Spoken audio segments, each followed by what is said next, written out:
There is a powerful spiritual principle hidden in Scripture that reveals exactly how financial breakthroughs are created, yet almost nobody talks about it in practical terms.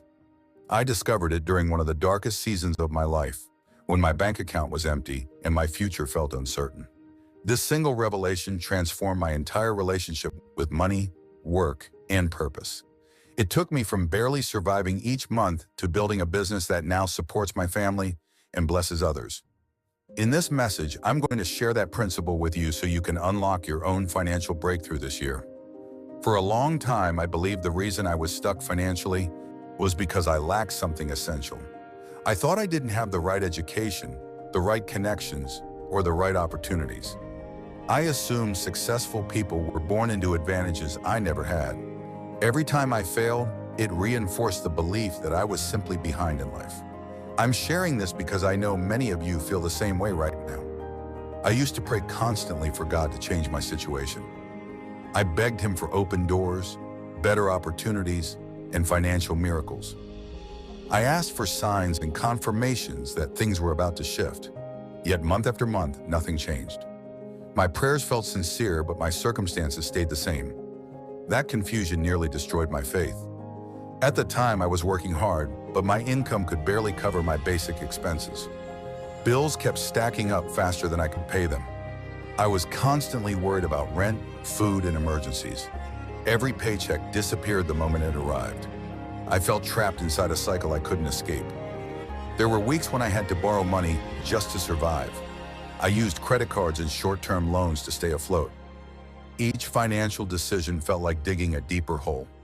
I went to sleep stressed and woke up anxious. I knew something had to change or everything would collapse. My financial stress started bleeding into my relationships. I became emotionally distant from the people I loved most.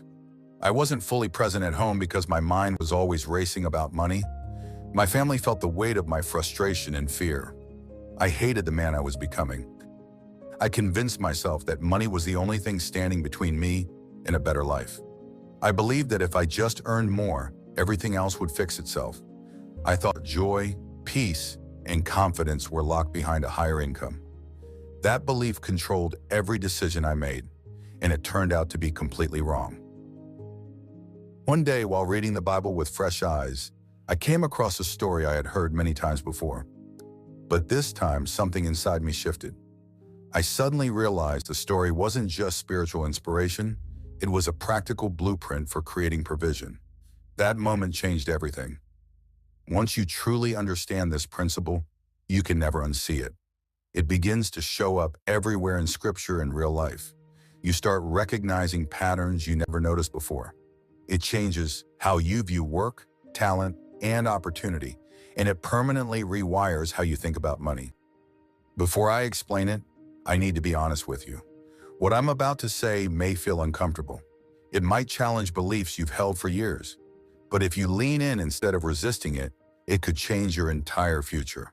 Sometimes the truth stings before it sets you free. The real reason most people stay broke has nothing to do with missing resources. It's not about lacking money, education, or opportunity. Those are surface-level excuses. The real issue is deeper than that.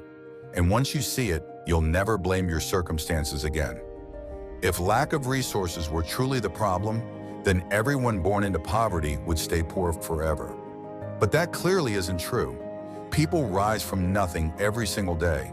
They build wealth in environments far worse than yours. That alone proves something else must be at work. There are people without college degrees building million-dollar businesses. There are immigrants who arrived with nothing and now own companies. There are single parents creating financial freedom from their kitchens. Their success demolishes every excuse we use.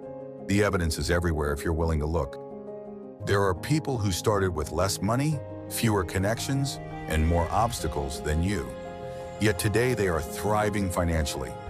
That means your past isn't your prison. It means your environment isn't your destiny. And it means your breakthrough is closer than you think. The real problem isn't what you don't have. The real problem is what you're not doing with what you already have.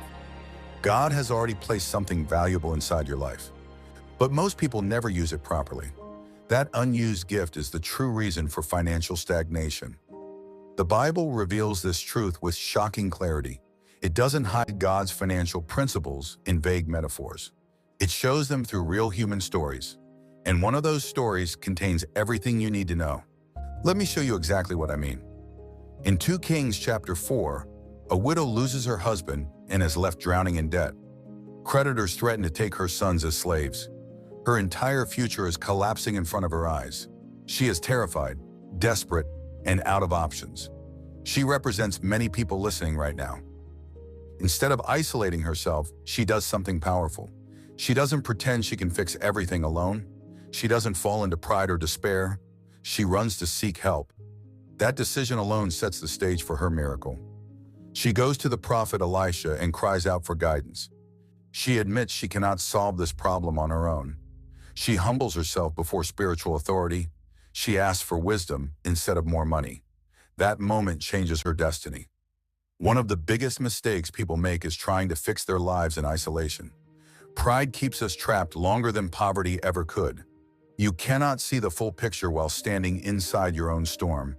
Breakthrough always begins with asking for help. You are too close to your own problems to diagnose them accurately. Emotion clouds judgment. Fear distorts logic. Stress kills creativity. You need an external perspective to reveal what you're missing. God often sends solutions through other people. He places wisdom inside mentors, coaches, and spiritual guides. Refusing guidance delays destiny. Seeking guidance accelerates it.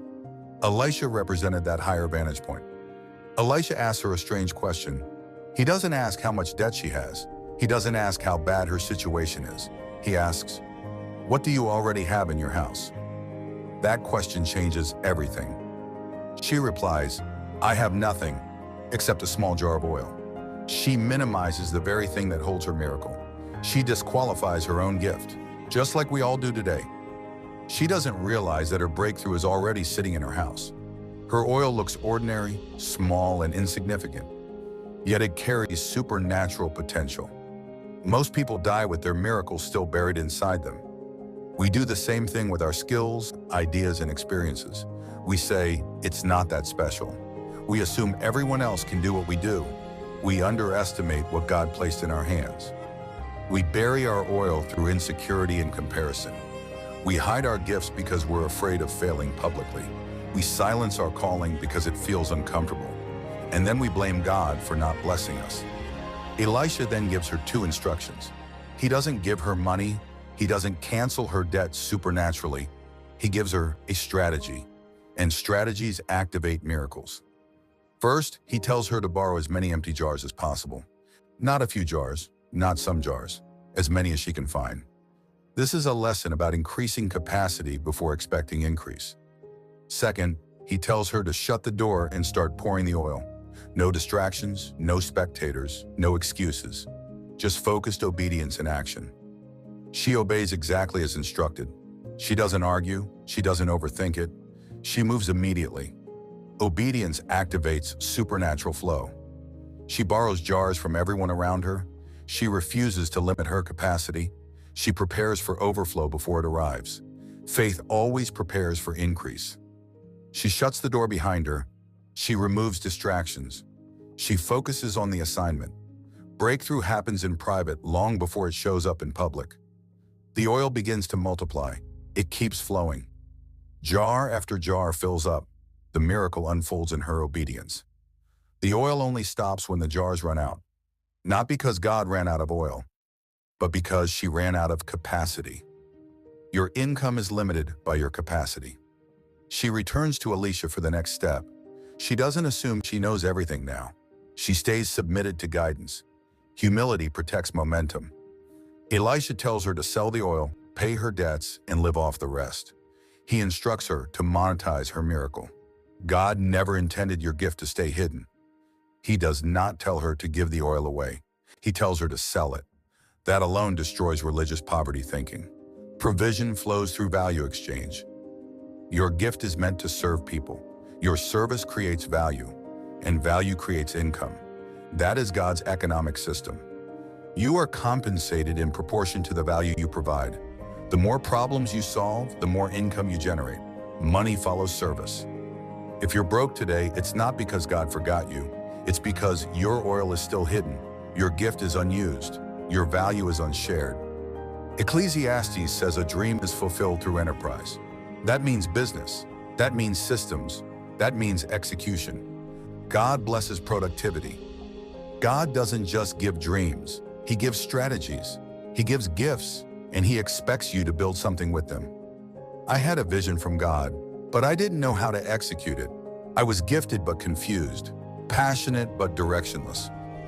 I worked hard, I studied, I learned skills. But nothing changed. Hustle without strategy leads nowhere. My mistake was trying to do it alone. Pride delayed my breakthrough. Isolation nearly killed my destiny. I humbled myself and hired a mentor. I invested in guidance. That decision changed everything. He showed me exactly what to do. He revealed what I couldn't see. Clarity collapsed years of confusion. I took action.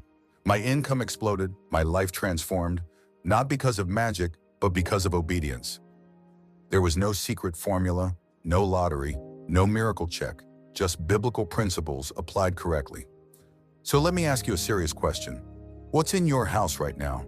What gift are you ignoring? What skill have you buried? What story have you survived? What experience could free someone else? That is your oil. That is your breakthrough.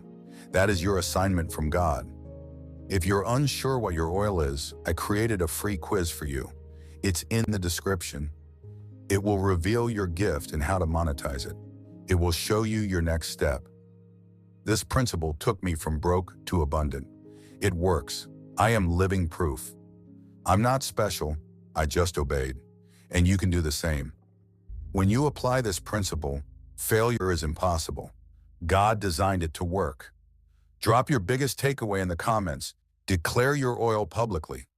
Subscribe for more faith-based breakthrough teachings. I release new messages every week to help you walk in abundance God's way. I love you. God bless you. I'll see you in the next one.